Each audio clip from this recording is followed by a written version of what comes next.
राजा साहब, रामास्वामी ने हमारे फार्म हाउस पर हमला कर दिया, हमारे सारे आदमी जख्मी कर दिए। कुछ कीजिए राजा साहब, वरना वो हमारे फार्म हाउस को तहस नहस कर देगा।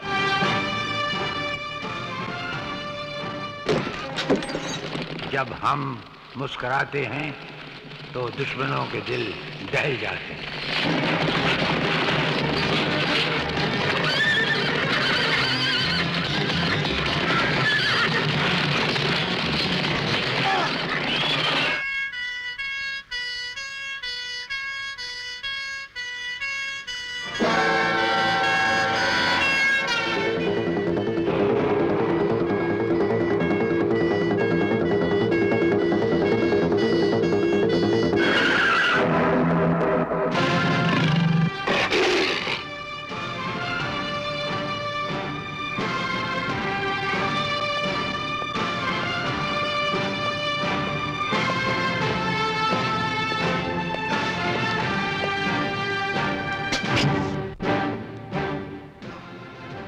रामास्वामी, हमारी जमीन पर कदम रखने से पहले तुम भूल गए कि औरों की जमीन और हमारी जमीन में क्या फर्क है।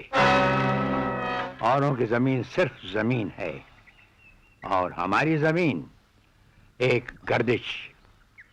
औरों की जमीन खोदोगे तो उसमें से मिट्टी और पत्थर मिलेंगे और हमारी जमीन खोदोगे तो उसमें से हमारे दुश्मनों के सर मिलेंगे। हम चाहते हैं कि तुम्हारे बदन पर तुम्हारा सर सलामत रहे। नसीहत है कि तुम अपनी गर्दन को जरा मुलायम रखो। रामास्वामी, इसे आखिरी वार्निंग समझना।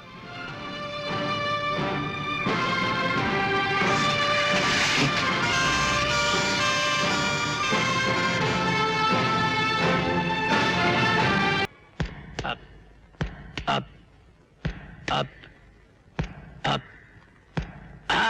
50 लाख। तुम अश्विनी, तुम 50 लाख रुपए तुम चुकाओगे? अरे तुम तो एक मामूली से सुपरवाइजर हो मेरे साले साहब की गोदी में। 50 लाख चुकाना तुम्हारे बस की बात नहीं है। हमारे बस की बात करने की हिम्मत मत करो। हमारे बस में क्या है और क्या नहीं, उसका फैसला मैं खुद करता हूं। रहे 50 लाख, अपनी दाएं तरफ देखो।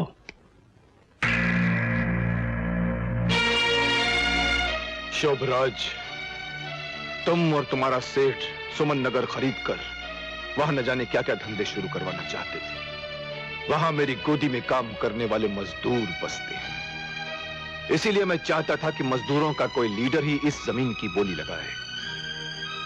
कीमत चुकाने के लिए मैं बैठा तुम्हारी बेवकूफी का तमाशा देख रहा। तो अब तुम अपनी मौत का तमाशा देखोगे। अब ये रिवॉल्वर हमारी जेब में आराम की नींद सोएगा और तुम ये बॉल लो और सुमन नगर पार जाकर गेंद बल्ला खेलो। बल्ला तुम्हें वहां खेलते हुए बच्चों से मिल जाएगा।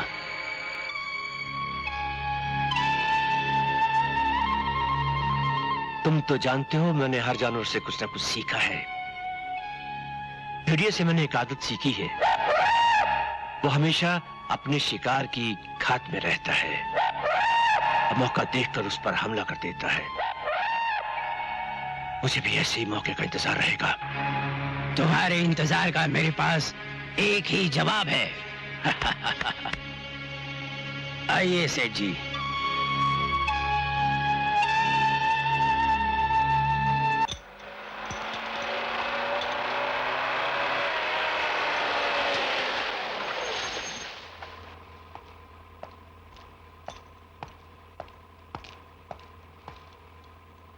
मैं महासिंह गढ़वाल, इस इलाके का सीनियर इंस्पेक्टर।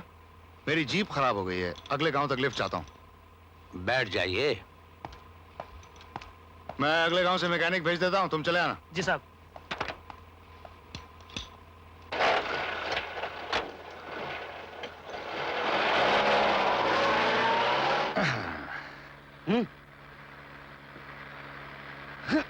आप अपने इलाके को छोड़कर मेरे इलाके में पधार रही हैं। आपको तकलीफ हो रही हो तो आप ऊपर चले जाइए, कुत्ते को यहाँ भेज दीजिए।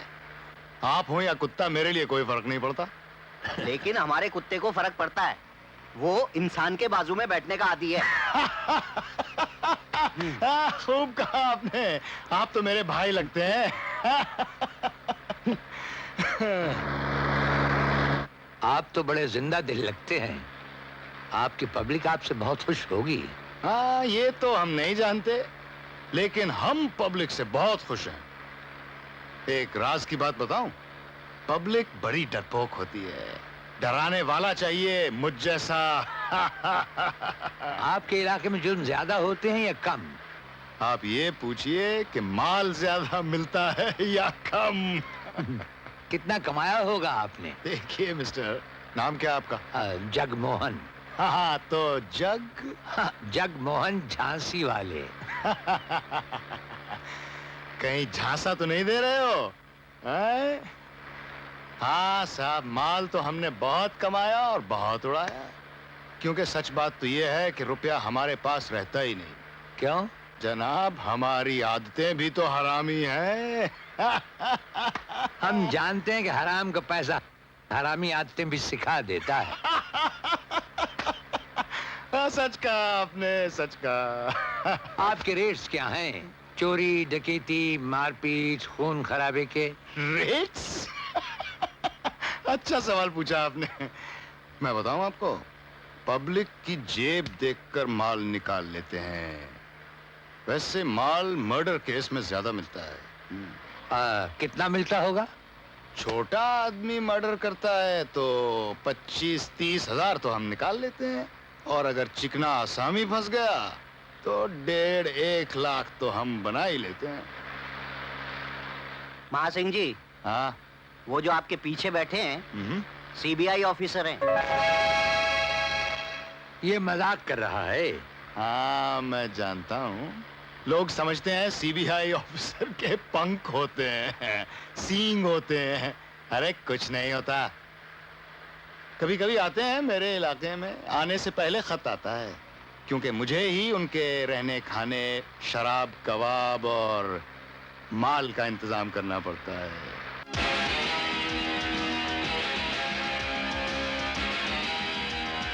रोको, गाड़ी रोको। बहुत मजा आया आप लोगों के साथ। कभी इधर से गुजरे तो हमसे जरूर मिलिएगा, और देखिए कि हम दोस्तों के दोस्त और दुश्मनों के दुश्मन होते हैं। आपसे दोबारा मिलने की ख्वाहिश बढ़ गई है। जरूर मिलेंगे मिस्टर महासिंह। महासिंह गढ़वाल। चलो।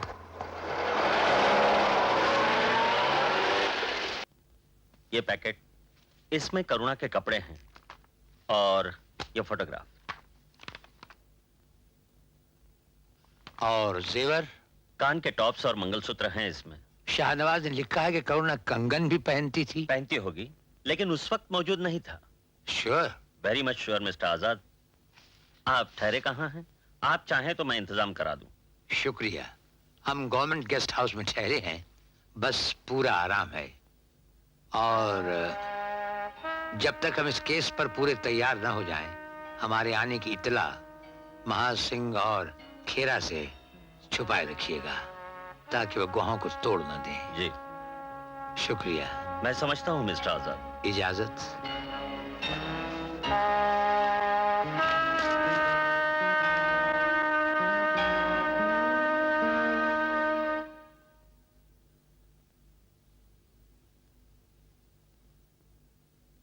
तुम लोगों ने भी फाइल पढ़ी है। विजय, तुम्हारा क्या ख्याल है? सर, ये तो आत्महत्या लगती है। कारण? Postmortem report. यही तो बुनियादी सबूत है जिसमें डॉक्टर ने लिखा है कि करुणा की मौत ऊंचाई से गिरने के कारण हुई है। और रवि, तुम क्या कहते हो? सर, ये हत्या है, बनावटी मौत। तुम्हारे नतीजे की बुनियाद? मैं तो पुलिस वाला हूँ, उल्टा देखना मेरी आदत है। सर, आपकी क्या राय है? मेरे ख्याल से आत्महत्या भी हो सकती है और हत्या भी। वो कैसे सर? इस चाय के गिलास को देखो। कोई एक कहेगा कि यह आधा खाली है और कोई दूसरा कहेगा कि यह आधा भरा हुआ है। दोनों ही सही हैं, सिर्फ सोचने का अंदाज अलग अलग है। मेरे ख्याल में तुम दोनों सही हो। अब हमें नए सिरे से छानबीन करना होगा, और अगर ये आत्महत्या है तो हमारा मिशन आसान है, और अगर हत्या है तो मुझे उनको पहचानना होगा और ये भी पता लगाना होगा कि महासिंह अपनी ड्यूटी में फेल हुआ है या रिश्वत या किसी दबाव का शिकार हुआ है। सर, तहकीकात हमें शर्मा जी के मकान से शुरू करनी चाहिए। मगर इससे पहले हमें शाहनवाज खान से मिलना जरूरी है। बहुत बहुत शुक्रिया। बधाई हो परशुराम जी। परशुराम जी, आपसे मुझे एक बहुत छोटा सा काम है। अरे हट, हम कोई छोटा काम नहीं करते। खटमलों को मार मार कर खून जमा करने से ब्लड बैंक नहीं बन जाता, पेट पूजा करते हैं। हाँ?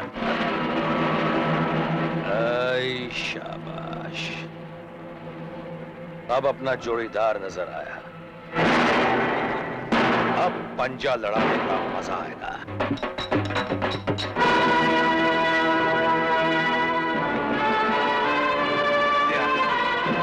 आप सही फरमा रहे हैं। हम अच्छा जंगल में एक बात बहुत अच्छी होती है, और वो ये कि जब दो शेर आमने सामने खड़े हो तो भेड़िए उनके आसपास नहीं रहते।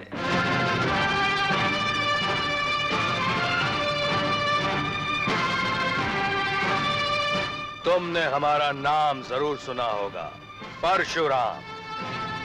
हमारे बारे में मशहूर है कि हम लोगों की शादियां भी कराते हैं और श्राद्ध भी। शादी और श्राद्ध, ये दोनों काम करने की पुरोहित मजदूरी लेता है। अगर तुम भी ये दोनों काम करते हो तो मजदूरी ही तुम्हारा पेशा रहा।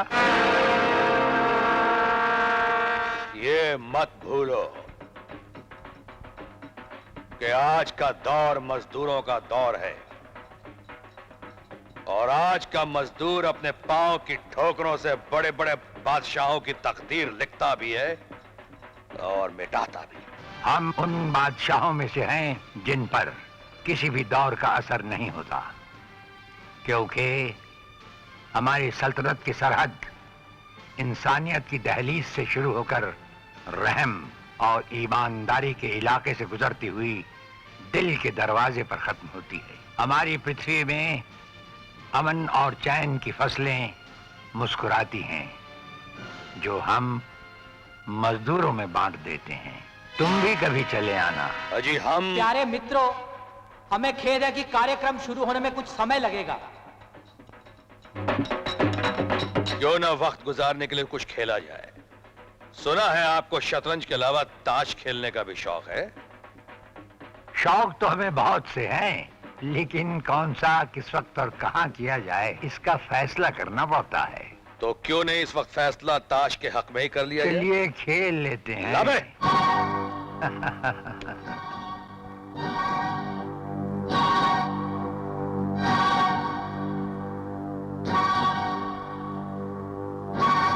हमें काटने की आदत है, इसलिए हम इसे काटेंगे।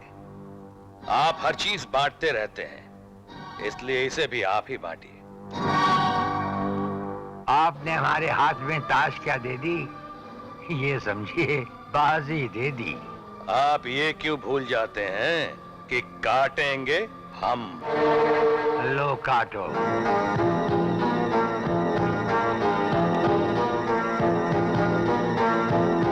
एक, एक, दो, दो, तीन, तीन। उठाओ।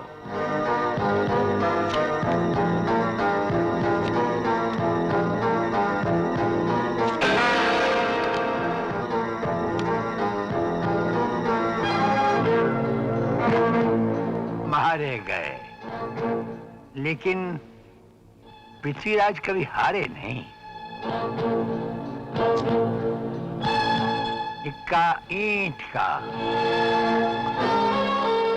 चिड़ी का,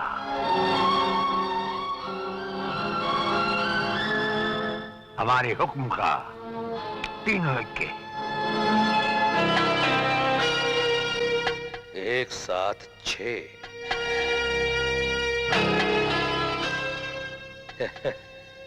ये कैसे हो सकता है हुजूर? परशुराम, नेकी में बड़ी बरकत है।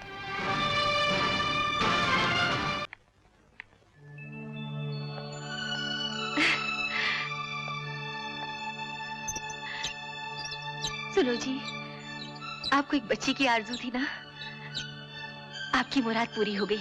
एक फूल सा बेटा और अब एक बेटी, मुझे जीते जी स्वर्ग मिल गया।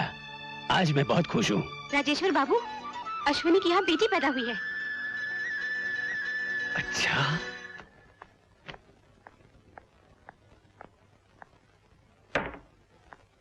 मुबारक हो अश्विनी, एक बार फिर तुम्हारे चमन में बहार आई है। मिठाई लाया हूँ, अपना और अपने पड़ोसियों का मुंह मीठा करो। अरे आप भी तो मुंह मीठा कीजिए। आप यहाँ तक आए, आपका बहुत बहुत धन्यवाद। कुछ इंसान बड़े खुदगर्ज होते हैं अश्विनी, और आज जो मैं ये चलकर तुम्हारे घर आया हूँ तो इसमें भी मेरी एक गर्ज छुपी हुई है। मुझ जैसा मामूली इंसान जिसे आपने हमेशा अपना करीबी दोस्त समझा, उसके लिए इससे बड़ी खुशनसीबी क्या हो सकती है कि वो आप जैसे दोस्त की गर्ज पूरी कर सके। याद है अश्विनी, एक बार तुमने कहा था ये दुनिया भगवान के मानने वालों से खाली नहीं।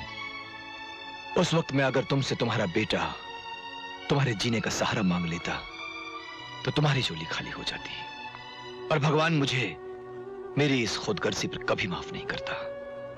दोस्ती और भगवान दोनों एक ही तो हैं सेठ जी। उनके नाम पे देने वाला ये कहाँ सोचता है कि उसकी झोली में कुछ बचेगा या उसकी झोली खाली हो जाएगी। तो फिर अश्विनी, आज तुम अपनी बच्ची मेरी झोली में डालकर मेरे सुने घर में किलकारियां बिखेर दो। हाँ सेठ जी। पहले वो पत्थर ला के माँ के कलेजे पे रखिए जो आपने अपने दिल पे रखा है। पार्वती, बेटियों को इस तरह घर से विदा नहीं किया जाता। ये मैं भी जानता हूँ पार्वती, लेकिन लड़कियों को हमेशा पराया धन कहा गया है। वो जन्म एक घर में लेती हैं, जीवन दूसरे घर में बिताती हैं। एक ना एक दिन हमें इसे दुल्हन बनाकर डोली में बिठाकर किसी दूसरे के घर भेजना ही होगा। तो ये समझो कि वो दिन आज ही आ गया। ठीक है, अगर भगवान की यही मर्जी है तो मुझे अपने अरमान पूरे कर लेने दीजिए।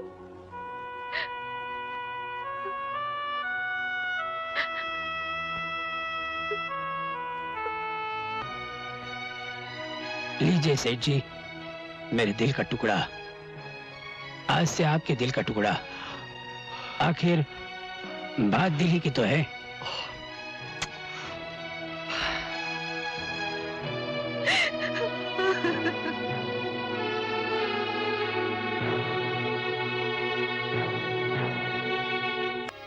शाहनवाज खान, आइए।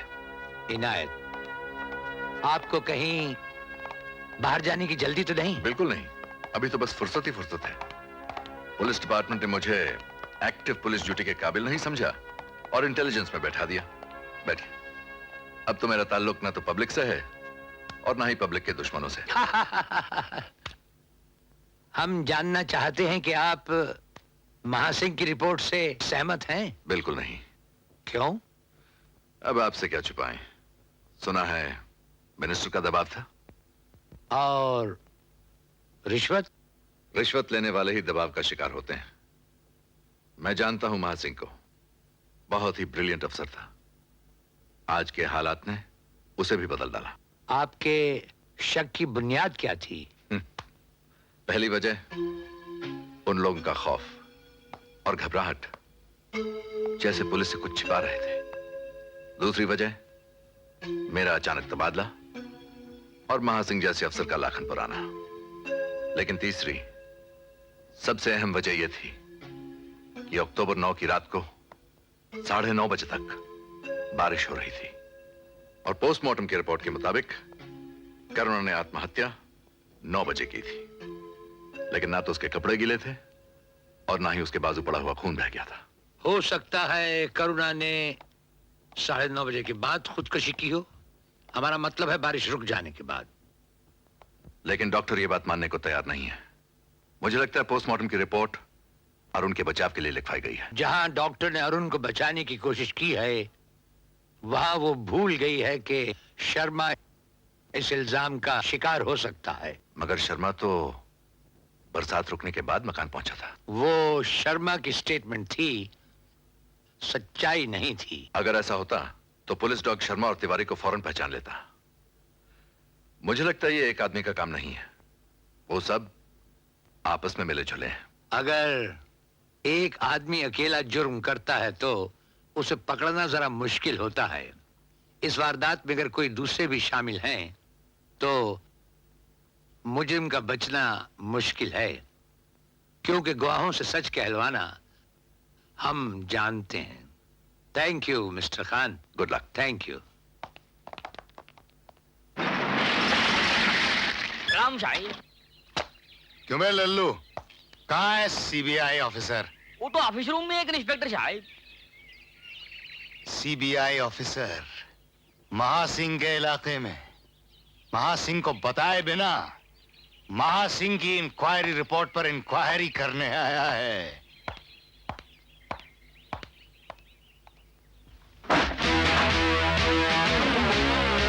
वो कौन सीबीआई ऑफिसर है जिसे महासिंह गढ़वाल नहीं जानता?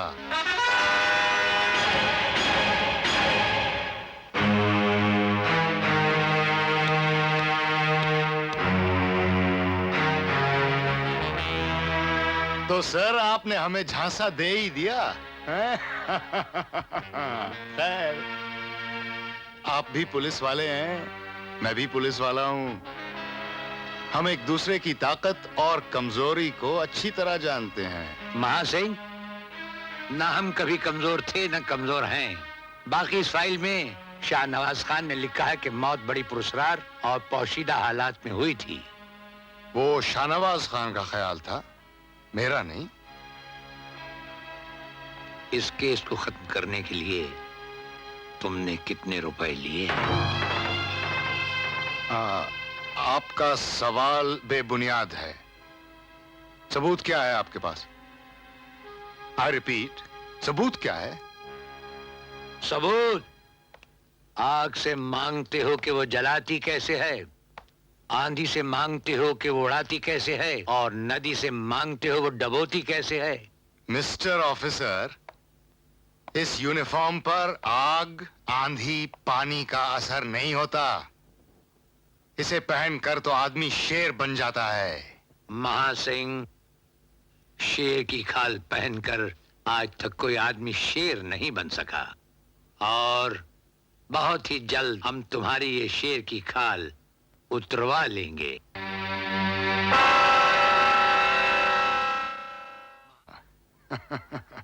जान जाओगे कि हुक्म क्या होता है और फर्ज क्या होता है। हुक्म और फर्ज में हमेशा जंग होती रही है। याद रहे महासिंह, इस मुल्क पर जहां बादशाहों ने हुकूमत की है वहां गुलामों ने भी की है। जहां बहादुरों ने हुकूमत की है वहां भगड़ों ने भी की है। जहां शरीफों ने की है वहां चोर और लुटेरों ने भी की है। मैंने इतिहास पढ़ा है। सो तो तोते भी पढ़ लेते हैं, शायद तुम अंजाम पढ़ना भूल गए हो। लेकिन ये याद रहे कि इंसाफ के जिन सौदागरों के भरम पर तुम फर्ज का सौदा कर रहे हो, उनकी गर्दनें भी हमारे हाथों से दूर नहीं। अब तुम जा सकते हो।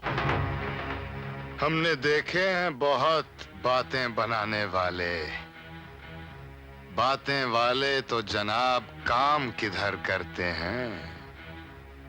वो जो देखे ही नहीं तूफान उठाते सागर, वो क्या खाक समंदर में सफर करते हैं। दूर दूर तक तन्हाई की गर्दो गुबार है चाचा जानी। कोई साया नहीं, कोई सहारा नहीं, कोई हमारा हमें पुकारने वाला नहीं। वीरानी ही वीरानी। ये वीरान तन्हाई एक दिन हमें खा जाएगी चाचा जानी।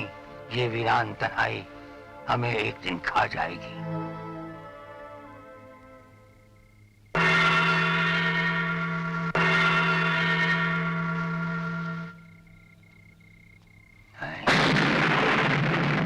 ये क्या देख रहा?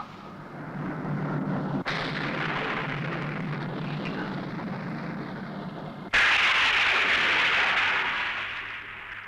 पृथ्वीराज, पृथ्वीराज, तेरी वीरान जिंदगी को एक सहारा मिला है।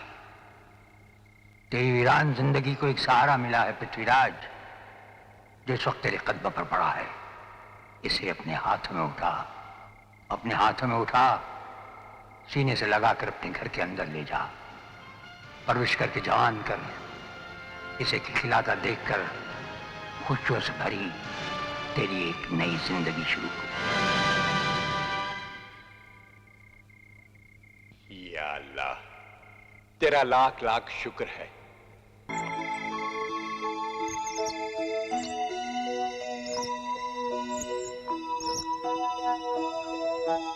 सेठ जी नमस्ते। मैं आखिरी बार बच्चे को चूमने आया हूं। तुम्हारी ये हालत मुझसे देखी नहीं जाती अश्विनी।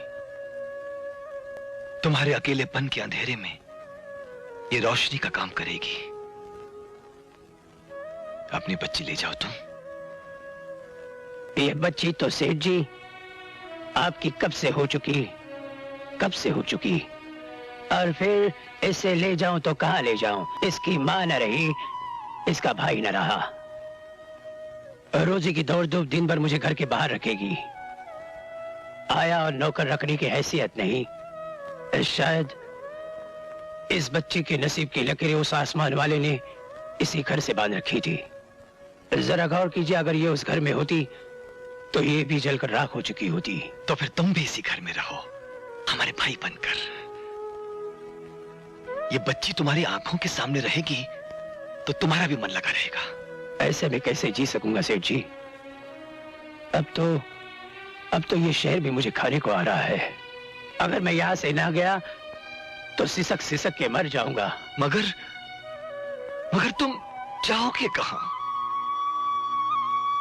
आशियां जल गया, अब तो राख भी समेट चुका हूं सेठ जी। उसी राख को सीने से लगाए हुए कहीं ना कहीं चला जाऊंगा।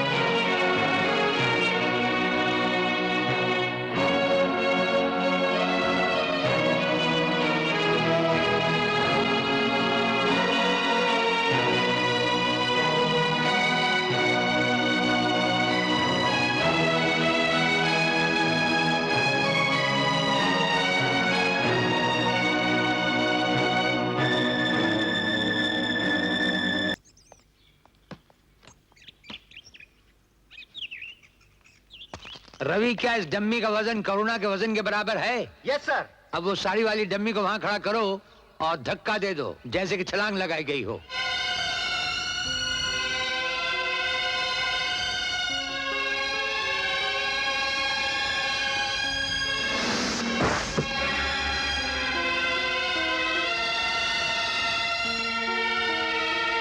क्या कर रहे हो रवि? इसे अपने जिस्म के करीब करो जैसे कोई लाश उठाता है।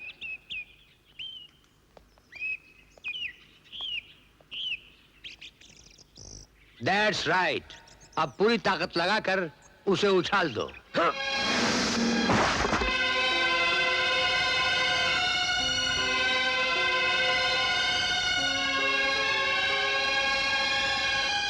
विजय जी, इस बिल्डिंग से इस डमी तक का फासला मापो। Yes.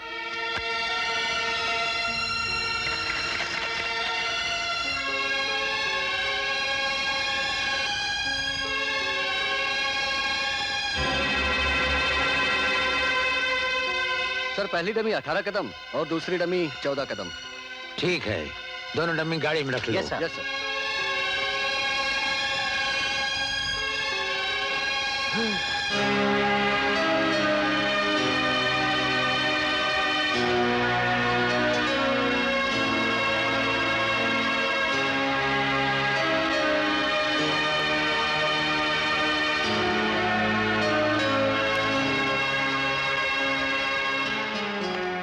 Good evening sir. Good evening. कैसे हो महासिंह?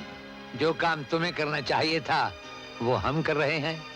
इसीलिए तो आप सीबीआई में हैं सर। सीबीआई के सीख नहीं होते मिस्टर महासिंह, रोशन जमीर का हौसला होता है। सर लगता है पानी नाक से ऊंचा चढ़ रहा है। परेशान कौन नहीं है इस जमाने में? मंत्री लोग हमसे परेशान हैं और हम मंत्रियों से परेशान हैं। हाँ शर्मा जी, मेरी बीवी अभी तक मैके से नहीं आई। तो मैं क्या करूं? तो मैं भी क्या कर सकता हूं फिर? या शेख अपना अपना देख।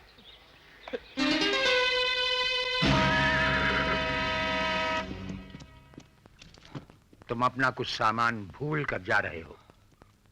अरे हाँ, मैं अपना थैला भूल गया था। मगर धुंधले शीशे के पीछे से आपने कैसे जान लिया कि मैं कुछ भूल गया हूं? जब हमने तुम्हें तुम्हारे घोड़े की तरफ जाते देखा तो हमने समझ लिया कि तुम्हारे कांधे पर कोई बोझ नहीं है।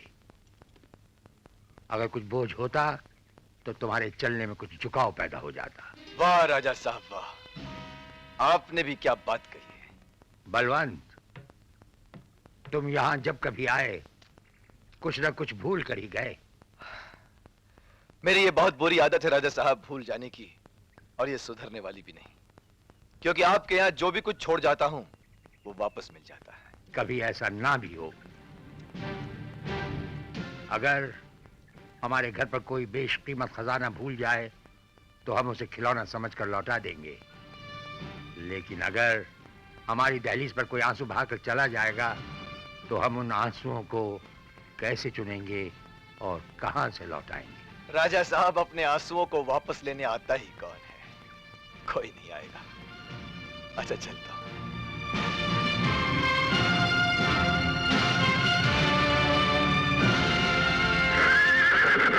खुदा करे अपने आंसुओं को वापस लेने के लिए कोई हमारे पास ना आए। सेठ जी, सेठ जी, सेठ जी। अश्विनी, नमस्कार। बहुत खुश नजर आ रहे हो, बात क्या है? बस यूं ही सोच रहा था चलाया। अब देखिए ना सेठ जी, आपकी बेटी शादी के काबिल हो चुकी है। अब ये वो जुदाई है जिसका सदमा आपको बर्दाश्त करना पड़ेगा। सुमन के लिए कोई लड़का देखा है तुमने? जी, उसका नाम है रवि। आपसे मिल भी चुका है, जरा याद कीजिए। अच्छा अच्छा अच्छा अच्छा, तुम उस लड़के की बात कर रहे हो जो सुमन की ही क्लास में पढ़ता है? अच्छा है। किसका लड़का है वो? किसी अच्छे खानदान से ताल्लुक रखता होगा? उसे हमने अपनी गोद में सहलाया और उसकी तमाम परवरिश हमारे हाथों से हुई। खून का रिश्ता तो नहीं, लेकिन एक बाप और बेटे का गहरा रिश्ता रहा है। उसके माँ बाप कौन, उसका खानदान क्या, ना तो वो जानता है और ना ही हम खुद जानते हैं। ओह, तो यूं कहो कि वो लावारिस है। ये तो आप कह सकते हैं, हम नहीं। मेरी बहन को जवां मौत देने वाला भी एक लावारिस ही रहा है अश्विनी। तब से मुझे लावारिस लोगों से नफरत और दुश्मनी है। ये जानते हुए भी तुम ये रिश्ता लेकर मेरे पास चले आए। वो बड़ा नेक लड़का है, उसमें दिए हुए हमारे संस्कार हैं। मुझे अपने उसूलों से समझौता करने के लिए मजबूर मत करो। ये तुम हो अश्विनी जो मैंने बर्दाश्त कर लिया है, क्योंकि मैं बरसों पहले तुम्हारे किए गए एहसान के नीचे दबा हुआ, और शायद उसी एहसान की याद दिलाने के लिए तुमने आज ये जुर्रत की है। बोलो, तुम्हें उस एहसान की क्या कीमत चाहिए? कीमत? हम अमीर ना सही सेठ जी, लेकिन एहसान के सौदागर नहीं हैं। बदनसीबी के आपकी समझ पर दौलत का काला पर्दा पड़ गया है। इस अंधेरे में कुछ लोग तो रस्सी को सांप और कुछ लोग सांप को रस्सी समझ बैठते हैं। मैं किसी अंधेरे में नहीं हूं अश्विनी, बल्कि तुमने अपनी दोस्ती का भ्रम देकर आज तक मुझे अंधेरे में रखा है। हमारे बेगरज दोस्ती पर ये गलीज धब्बा मत लगाइए सेठ जी। मैं सच्चाई से पर्दा उठा रहा हूं, और सच ये है अश्विनी कि तुम्हारी नियत में खोट है, वरना 18 साल के बाद ही तुम यहां क्यों आए? इससे पहले इस शहर की ओर मुड़कर क्यों नहीं देखा? दरअसल तुम 18 साल तक फसल के पकने का इंतजार करते रहे, और जब फसल पककर तैयार हो गई तो किसी जमींदार की तरह लगान वसूल करने तुम यहां चले आए। बोलो बोलो अश्विनी, क्या चाहिए तुम्हें? कितनी कीमत चाहिए तुम्हें उस हरामजादे को मेरी सुमन से दूर रखने के लिए? ये गाली तुमने हमें दी है, रवि को नहीं दी राजेश्वर। ओह, तो सेठ जी से राजेश्वर पर तुम आ ही गए। तो सुनो अश्विनी, मेरे गुलिस्तान की कली को तुम देख तो सकते हो, उसे तोड़कर नहीं ले जा सकते। एक नजर अपने आप पे डालो और फिर अपने पैरों पर घूमकर मेरे बंगले को देखो और मुझे बताओ, क्या इसी दिन के लिए मैंने अपने सुमन को हर दुख हर तकलीफ से दूर रखा कि किसी भिखमंगे लावारिस के हाथों उसे सौंप दूं ताकि वो मेरी दौलत को नाजायज रास्ते पर लुटा दे, ताकि सुमन का भी वही हाल हो जो मेरी बहन का हुआ था? नहीं अश्विनी, नहीं, अब वो गलती मैं दोबारा नहीं होने दूंगा। तुम समझते हो राजेश्वर कि अमीर आदमी ही खानदानी बनता है? रुपया अरे रुपया तो हाथों का मैल है। हमने कभी सोचा नहीं अपने हाथों को इससे गलीज करने का, लेकिन आज तुमने हमें मजबूर कर दिया है कि एक दिन हम भी दौलत और रुपयों की घिनौनी दीवार तुम्हारे सामने ला खड़ी करेंगे और उसके पर्दे में तुम खो जाओगे। अश्विनी, तुमने हमारी आन को ललकारा है। अरे तुम गरीब लोग क्या जानो कि शान क्या होती है और आन क्या होती है। वैसे भी अपनी शान को बचाने की ताकत है मुझ में। अश्विनी, तुम्हारे इरादों को मिटाकर मैं तुम्हें अपनी दौलत के आगे झुकने पर मजबूर कर दूंगा, ये मेरी जिद रहेगी। राजेश्वर, तुम्हारी ये जिद, तुम्हारी ये दौलत, तुम्हारा सब कुछ हमारे बढ़ते हुए कदमों तले रौंदा जाएगा। इंतजार करो।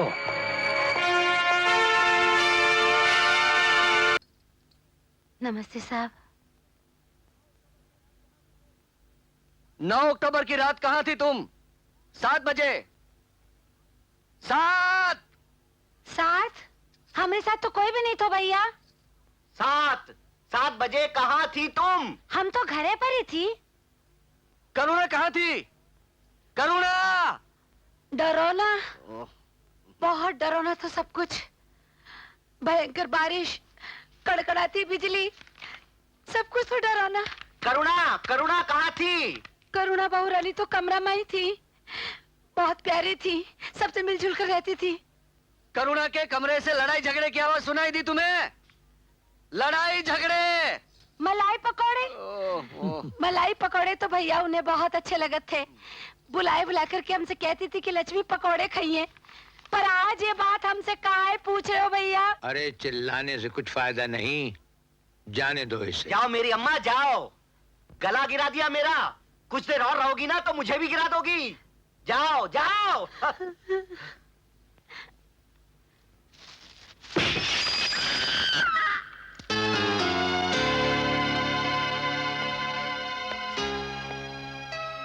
अच्छा, तो तुम सुन भी सकती हो। सच से बताओ, क्या देखा तुमने उस रात?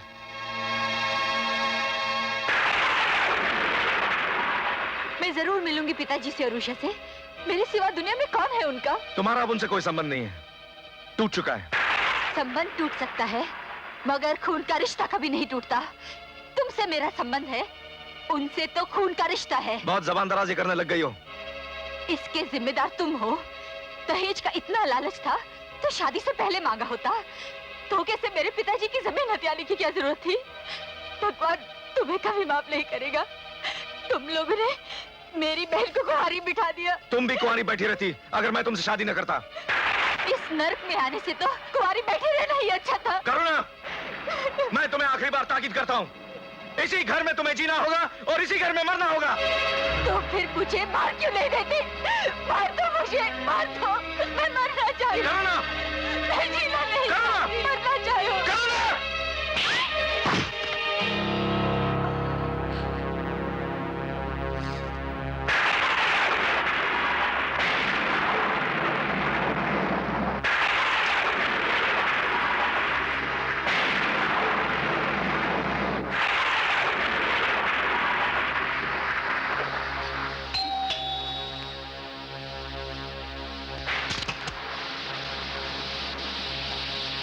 शराब की बोतलें हैं, साहिबा ने भेजा।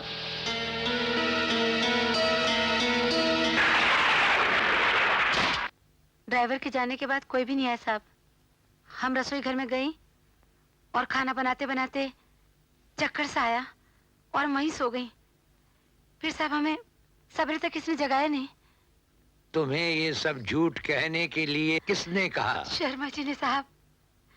साहब हम आपके हाथ जोड़ती हैं, उन्हें कुछ मत बताइए साहब, वो लोग कुछ भी कर सकते हैं। तुम्हारा मतलब है खून भी कर सकते हैं? कर सकते हैं साहब, कुछ भी कर सकते हैं।